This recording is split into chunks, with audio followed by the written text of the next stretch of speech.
আলেমে দিন জনাব মৌলানা আনম শামসুল ইসলাম, মঞ্চে বসা শ্রমিক কল্যাণ ফেডারেশনের সম্মানিত নেতৃবৃন্দ, আজকের পবিত্র এই আয়োজনে উপস্থিত অন্যান্য শ্রমিক সংগঠন সহ সংগঠন সমূহের সম্মানিত নেতৃবৃন্দ এবং উপস্থিত রোজাদার ভাইয়েরা, আল্লাহ তাবারক ওয়া তাআলার শুকরিয়া আদায় করছি যে এই ধরনের একটা বরকতময় পরিবেশে আল্লাহ তাআলা আমাদেরকে একত্রিত হওয়ার তৌফিক এনায়েত করেছেন। আলহামদুলিল্লাহ। আল্লাহ তাআলা তৌফিক না দিলে আমরা এখানে আসতে পারতাম না, দুটি কথা বলা কিংবা শোনার সুযোগ হতো না, নিজের জীবনকে পর্যালোচনা করার দিক আমরা খুঁজে পেতাম না। আল্লাহ তাআলা মেহেরবানি করেছেন বলেই আমাদের এখানে আসা সম্ভব হয়েছে। আল্লাহ রাব্বুল আলামিন এই রোজা কি উদ্দেশ্যে নাজিল করলেন, কালামে হাকিমে একটা আয়াতই বর্ণনা করেছেন এবং একটা আয়াতই আমাদের হেদায়েতের জন্য যথেষ্ট। আল্লাহ তাআলা বর্ণনা করছেন, ও ঈমানদারগণ, আমি তোমাদের জন্য এই রোজা ফরজ করলাম, অবধারিত করে দিলাম, লিখে দিলাম, যেমন তোমাদের পূর্ববর্তীদের উপরে করেছিলাম। লাআল্লাকুম, হয়তোবা আশা করা যায় তোমরা তাত্তাকুন, তোমরা ভয় করতে শিখবে। এই ভয়টা কারে? এই ভয়টা যিনি আয়াত নাজিল করেছেন কেবলই তারে, অন্য কাউকে না, আল্লাহ সুবহানাহু ওয়া তাআলা। এই একটা আয়াতের মধ্যে গোটা মানবতা ঢুকে গেছে। একজন মানুষ আল্লাহর দেওয়া বিবেক, বুদ্ধি, জ্ঞান, তার যোগ্যতা অনুযায়ী সে যদি শুধু চিন্তা করে যে আমি কি, আমার আজকের এই অস্তিত্বের বাস্তবতা কোথায়, তখনই সে চলে যাবে তার মওলার মেহেরবানির কাছে, যে আল্লাহ তাআলাই তাকে পয়দা করে আজকের এই পর্যায়ে নিয়ে এসেছে।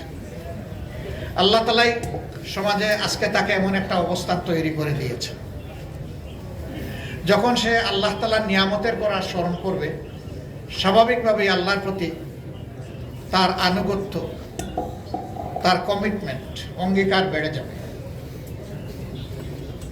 আল্লাহ রাব্বুল আলামিন আমাদেরকে হুঁশিয়ার করে দিয়ে বলেছেন, বান্দারা, তোমাদের সৃষ্টি, তোমাদের বেড়ে ওঠা, তোমাদের চলন, তোমাদের বলন, তোমাদের বেঁচে থাকা, তোমাদের এগিয়ে যাওয়া, তোমাদের পিছিয়ে যাওয়া, তোমাদের চতুর্দিকে দৃশ্যমান অথবা অদৃশ্য যত নিয়ামত রাজি আমি তোমাদের খেদমতের জন্য, সেবার জন্য দান করেছি, মনে রাখবা হাসরের দিন একটা একটা করে তার জবাব তোমাদের কাছ থেকে আমি নেব।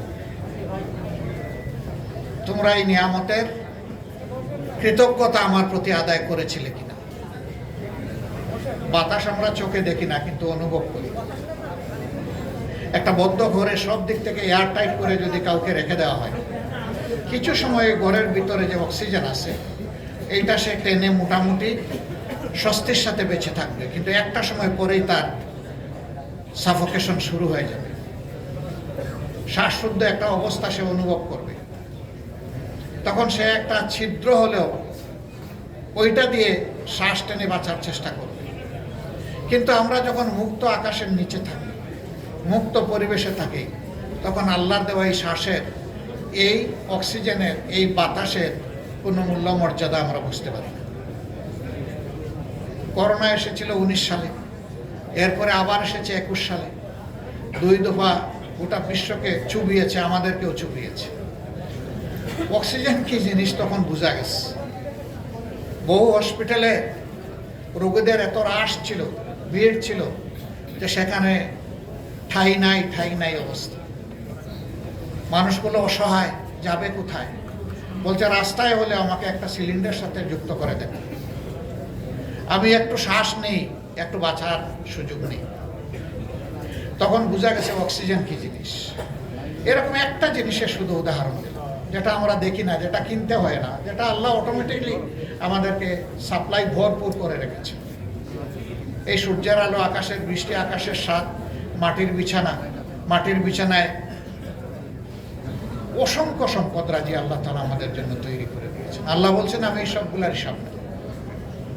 যিনি সবগুলার হিসাব নেবেন, হিসাব দেওয়ার ভয় যাদের অন্তরে থাকবে, অবশ্যই আল্লাহ তাআলাকে তারা ভয় করবে। এই যারা ভয় করবে তাদের হাতে মানুষ তো অবশ্যই আল্লাহর সমস্ত সৃষ্টি নিরাপদ। আল্লাহর হাবিব বলেছেন, একটা পিঁপড়াকেও অপ্রয়োজনে তার গায়ে হাত দিবে না, তাকে খুন করবে না, হত্যা করবে না, পায়ের তলে দলন পীড়ন করবে না। কারণ ওই পিঁপড়ার জীবন তুমি দিতে পারবে না, জীবন তুমি নিতেও পারবে না। যেহেতু তুমি জীবন দিতে পারবে না, জীবন নেওয়ার অধিকার তোমার নাই। একটা মানুষ বিভিন্ন জ্বালা যন্ত্রণা, তার হতাশার থেকে অনেক সময় সে আত্মহত্যার সিদ্ধান্ত নেয়। পৃথিবীর 2-1টা দেশ তার নাগরিকদেরকে একটা বিশেষ কন্ডিশনের আওতায় আত্মহত্যার অধিকার দিয়েছে, কিন্তু আল্লাহ তাআলা কাউকে দেন। যিনি নিজের জীবন শেষ করে দিবেন, তার জীবনের স্রষ্টা তিনি নন, তারও জীবনের স্রষ্টা আল্লাহ রাব্বুল আলামিন। এই জন্য এই যে আল্লাহর এখতিয়ার ধরে লোকটা টান দিল, সারা জিন্দগি 5 ওয়াক্ত নামাজি, রোজাদার, সাদকা দানকারী, আল্লাহর পথে চলনকারী, সেও যদি এই কাজ করে, তাকে আল্লাহ বলছেন তোমাকে জাহান্নামে যেতে হবে। কারণ তুমি আমার এখতিয়ার নিয়ে টান দিয়েছ, আমার অধিকার নিয়ে টান দিয়েছ। সুতরাং মানুষ যখন চিন্তা করবে যে প্রত্যেকটি এখতিয়ার মূলত আল্লাহ তাআলার মুষ্টিবদ্ধ, ইন্নাহু আলা কুল্লি শাইইন কাদির, কুদরত, ক্ষমতা, এখতিয়ার সব কিছু একমাত্র আল্লাহ তাআলার মুষ্টিবদ্ধ। এ যখন মানুষ চিন্তা করবে যে at the day of final judgement, শেষ বিচারের দিনে আল্লাহ তাআলার মুখোমুখি আমাকে হতেই হবে, ইয়াউমুল কিয়ামা, কিয়ামা মানে দাঁড়িয়ে যাওয়া, সেদিন আল্লাহর সামনে আমাকে দাঁড়াতে হবে, তখন এই মানুষের দ্বারা কোনো মানুষের হক নষ্ট হতে পারে না, ইজ্জত লুণ্ঠিত হতে পারে না, জীবনের উপরে আঘাত আসতে পারে না। অতএব আল্লাহ তাআলা চান যে মানুষ যেন কেবলই তাকে ভয় করে, আর আল্লাহ যেভাবে তার বিধানে বলে দিয়েছেন সেইভাবে যার সম্মান পাও না তাকে সম্মান করবে, যার ভালোবাসা পাও না তাকে ভালোবাসবে। আজকে আমি এমন সব ভাগ্যবান মানুষদের প্রতিনিধিদের সামনে আছি যাদের সম্পর্কে আল্লাহ রাসূল বলেছেন, সমাজের বিত্তশালী লোকদের চাইতে গরিব লোকেরা, দিন আনে দিন খায় লোকেরা, রক্ত পানি করে ঘাম জড়ানো লোকেরা, ওই সম্পদশালী লোক ইমানদার হওয়া সত্ত্বেও তার 500 বছর আগে এই লোকগুলা আল্লাহর জান্নাতে প্রবেশ করে। বিশাল সৌভাগ্যের ব্যাপার। আমি সব সময় বলি, সমাজে চলতে গিয়ে 2 শ্রেণীর মানুষের সাথে যখন মিশার সুযোগ পাই, সানন্দে আল্লাহ তাআলার শুকরিয়া আদায় করি। এক শ্রেণী হচ্ছে শিশু, তারা নিষ্পাপ, ওদের সাথে হাত মেলালে মনে হয় যেন গুনাহ ঝরছে।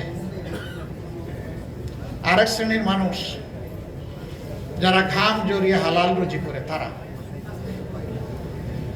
আমিও দেখেছি আমার অনেক বন্ধু বান্ধব যাদের সাথে সমাজে চলেছি, তারা কোনো শ্রমিক বন্ধুর সাথে হাত মিলাইলে পরে আবার রুমাল দিয়ে এটা মুছে নেয়, ওই ঘামের গন্ধ যেন তার হাতে লেগে না থাকে। আমার ফিলিংস অন্যরকম। আমি কোথাও গিয়ে যদি কোনো শ্রমিকদের পাই, 2-4 জন হলে একটু ঝাপটে ধরার চেষ্টা করি। আমি তাদের সাথে চেষ্টা করি একটু বুকটা মোয়ানাকা করার, মেলানো। আমি প্রত্যাশা করি